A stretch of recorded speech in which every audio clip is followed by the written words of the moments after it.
Breaking news. Anakapalli జిల్లా చోడవరంలో విషాదకర ఘటన చోటు చేసుకుంది.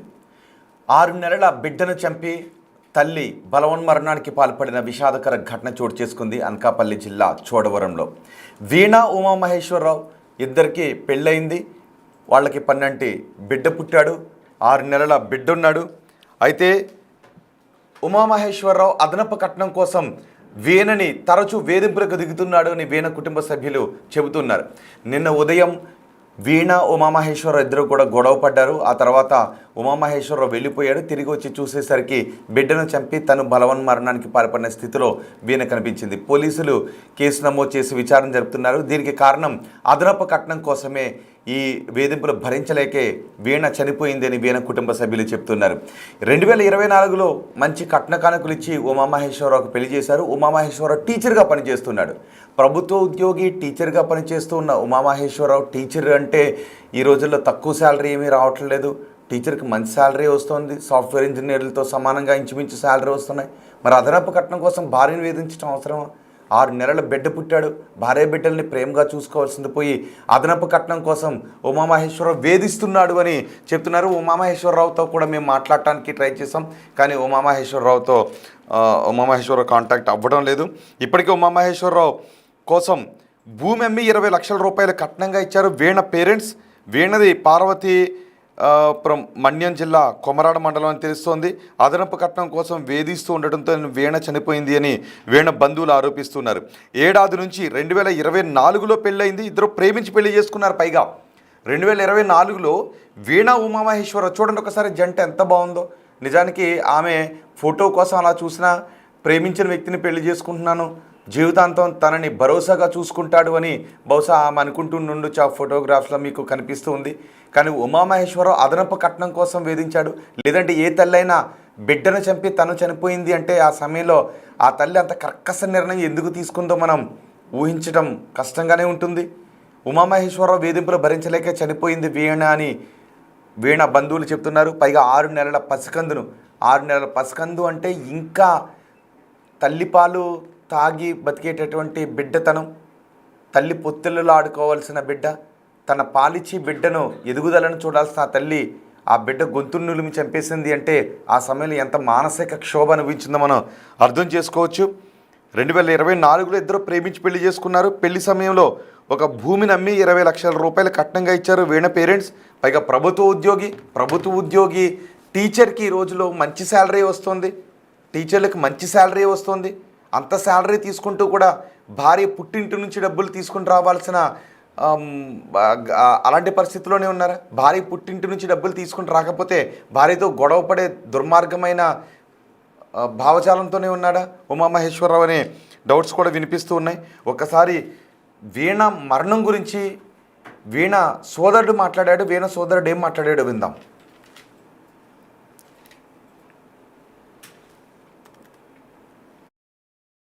చేసుకున్నాను సార్. సో ప్రేమించి పెళ్లి చేసుకున్న సందర్భంలో వాళ్ళకి మేము ఒక 27 లక్షల రూపాయల కట్నంగా కూడా ఇవ్వడం జరిగింది సార్. సో వాళ్ళు ఇక్కడ తన జాబ్ నిమిత్తం కోటపాడులో గవర్నమెంట్ ఉద్యోగం చేస్తున్నాడు సార్. టీచర్గా పని చేస్తున్నాడు. సో వాళ్ళు ఇక్కడ ఉంటున్న ట్రాన్స్ఫర్ అయ్యి ఇక్కడ తను టీచర్గా చేస్తున్నాడు సార్. సో మా చెల్లి కూడా 6 months బేబీతో మొన్నటి వరకు మా ఇంట్లోనే ఉన్నారు సార్. రీసెంట్గా తను ఇక్కడికి చోడవరం వచ్చేసి 1 month అవుతుంది సార్. సో ఈ 1 monthలో తను శారీరకంగా ఇబ్బంది పెట్టడం, మానసికంగా ఇబ్బంది పెట్టడం, వరకట్న వేధింపులకు గురి చేయడంతో తను మానసికంగా తట్టుకోలేక బాబుతో పాటు తను కూడా ఆత్మహత్య చేసుకుని చనిపోయింది సార్. సో ఇది ఇలా ఏ ఆడపిల్లకి కూడా జరగకుండా ప్రభుత్వం కఠిన శిక్షలు వేసి ఎవరైతే ఈ దోషి ఉన్నాడో పోరెడ్డి ఉమామహేశ్వరరావు అనే మా బావని కఠినంగా శిక్షించాలని చెప్పేసి కోరుకుంటున్నాను సార్. వీళ్ళు ప్రేమించి పెళ్లి చేసుకున్నారని చెప్తున్నారు కదా, మరి ఎలా ఉండేది వీళ్ళ జీవనం విధానం? సార్ వీళ్ళు ప్రేమించి పెళ్లి చేసుకునేటప్పుడు ఫస్ట్లో బాగానే ఉన్నారు సార్. తర్వాత ఏంటంటే ఈ అబ్బాయికి ఎవరు లేరు సార్, పేరెంట్స్ అనేవారు ఎవరు లేరు సార్. వీళ్ళ తోబుట్టువులు వచ్చేసి ఈయన్ని అంటే చిన్నమ్మ పెద్దమ్మ వీళ్ళు ఉన్నారు సార్.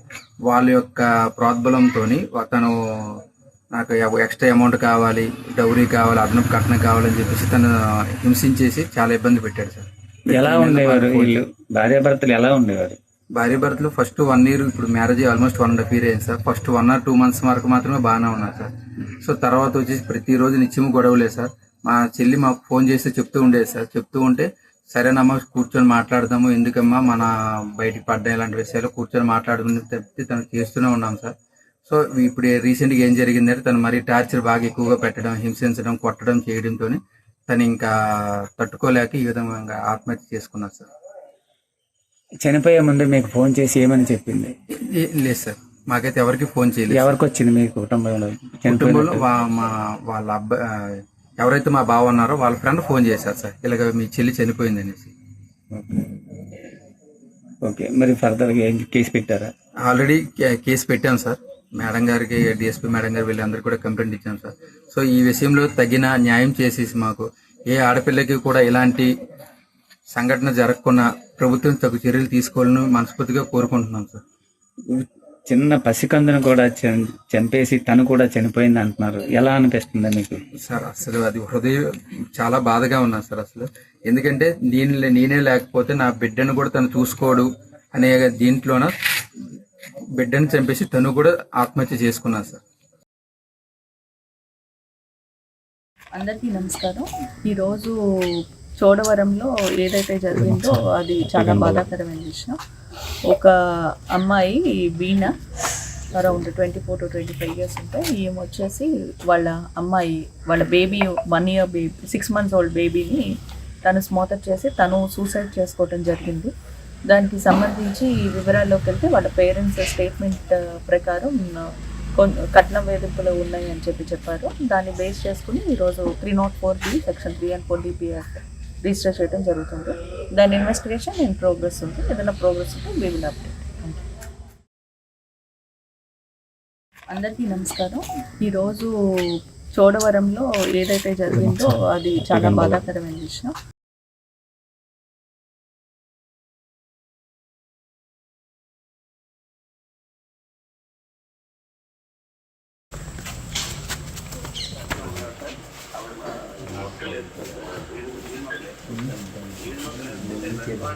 ఒకసారి డ్రెస్సెస్ దగ్గర ఒకసారి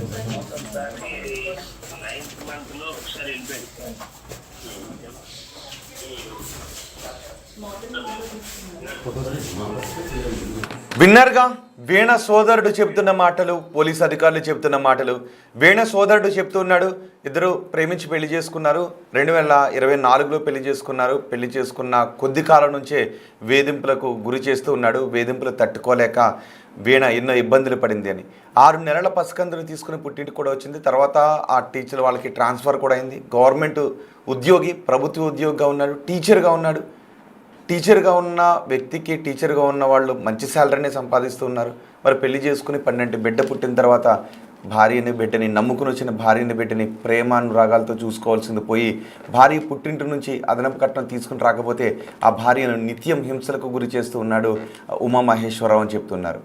సో ఉమామహేశ్వరరావు వెర్షన్ కూడా తీసుకుందామని ట్రై చేసాం, కానీ ఉమామహేశ్వరరావు మనకు అందుబాటులోకి రాలేదు. కానీ ఏ తల్లైనా తన నెలల బిడ్డను 9 నెలలు కడుపులో మోసి పెంచిన బిడ్డను నిర్దాక్షిణ్యంగా తను చంపుకోగలదా? ఎంత మానసిక క్షోభ అనుభవించుంటే ఒక తల్లి ఆ నిర్ణయం తీసుకుని ఉండుంటుంది. నెలల బిడ్డ, ఇంకా తన రొమ్ము పాలు తాగుతున్నటువంటి బిడ్డ, ఆ బిడ్డ గొంతును చంపేసి ఆ తర్వాత తను బలవన్మరణానికి పాల్పడింది అంటే ఎంత మానసిక క్షోభ అనుభవించుంటుందో మనం అర్థం చేసుకోవచ్చు. అందుకే ఉమామహేశ్వరరావుతో మాట్లాడాలని ట్రై చేసాం. ఉమామహేశ్వరరావు గారు, ఒకసారి మీ వెర్షన్ ఏమైనా చెప్పాలి అనుకుంటే మాకు కాల్ చేసి మాట్లాడవచ్చు. కానీ మీరే ఒక టీచర్గా పనిచేస్తున్న మీరు, పిల్లలకు విద్యాబుద్ధులు చెప్పాల్సిన మీరు, మీ బిడ్డతో సహా మీ భార్య మీకోసం మరణించింది అని చెప్తూ ఉన్నారు. మీరు పెట్టే వేధింపులు భరించలేక మరణించిందని చెప్తూ ఉన్నారు. నిజంగా మీ వేధింపుల కోసమే మరణిస్తే మీరు స్కూల్లో పిల్లలకి ఏం పాఠాలు చెప్తారో నాకు అర్థం కావడం లేదు. పిల్లలకు పాఠాలు చెప్పి మంచి సమాజాన్ని నిర్మించడంలో టీచర్ పాత్ర చాలా ఎక్కువగా ఉంటుంది. కానీ మీ కుటుంబమే మీ వేధింపులు భరించలేక బలవన్ మరణానికి పాల్పడింది అంటే మీరు ఎలాంటి భావజాలంతో ఉన్నారో మనం అర్థం చేసుకోవచ్చు. మీతో కూడా మేము మాట్లాడాలని అనుకుంటున్నాం. మేము మీ కాల్ ట్రై చేస్తున్నాం, కానీ రీచ్ అవ్వట్లేదు. మీరు మాకు కాల్ బ్యాక్ చేసినా మేము మీతో మాట్లాడతాం. అసలు మీ వెర్షన్ ఏంటో కూడా మేము తెలుసుకుంటాం. అండ్ ఏ తల్లి కూడా బిడ్డను చంపుకొని తను బలవన్ మరణానికి పాల్పడదు. పైగా భూమి అమ్మి 20 లక్షల రూపాయలు కట్నంగా ఇచ్చారంట, సరిపోలేదంట కట్నం. ఆ కట్నం సరిపోలేదంట, అందుకు అదనపు కట్నం తెమ్మని వేధిస్తూ ఉంటే ఇక తన పుట్టింటికి వెళ్ళి అడగలేక, భర్త వేధింపులు భరించలేక బిడ్డతో సహా తన బలవన్మరణానికి పాల్పడింది. ఈ ఘటన గురించి మీరేమనుకుంటున్నారు? ఒకవేళ ఉమామహేశ్వరరావు గురించి తెలిసిన వాళ్ళు కూడా ఉంటారు కదా, అతని వ్యక్తిత్వం ఎలాంటిది? ఉమామహేశ్వరరావు గురించి తెలిసిన వాళ్ళు ఈ వార్తను చూస్తున్నట్లయితే అతని వ్యక్తిత్వం ఎలాంటిది? మీరు కామెంట్ చేయండి, కామెంట్ బాక్స్లో కామెంట్ చేయండి. అండ్ చోడవరం, అనకాపల్లి జిల్లా చోడవరంలో వాళ్ళ స్వగ్రామంలో ఉన్న వాళ్ళు కూడా ఎవరైనా ఉంటే కామెంట్ చేయండి. ఈ ఘటన గురించి ఈ వార్త చూస్తున్న మీరందరూ తెలుగు రాష్ట్రాల ప్రజలుగా మీరు ఏమనుకుంటున్నారు ఈ ఘటన గురించి? ఒక తల్లి 6 నెలల బిడ్డను చంపి భర్త వేధింపులు భరించలేక చనిపోయిందనే వార్త విన్న తర్వాత మీకేమనిపిస్తుంది? ఎటువంటి శిక్షలు వేయాలనిపిస్తుందో మీ అభిప్రాయం కామెంట్ బాక్స్లో తెలియజేయండి. దర్యాప్తు అయితే జరుగుతుంది.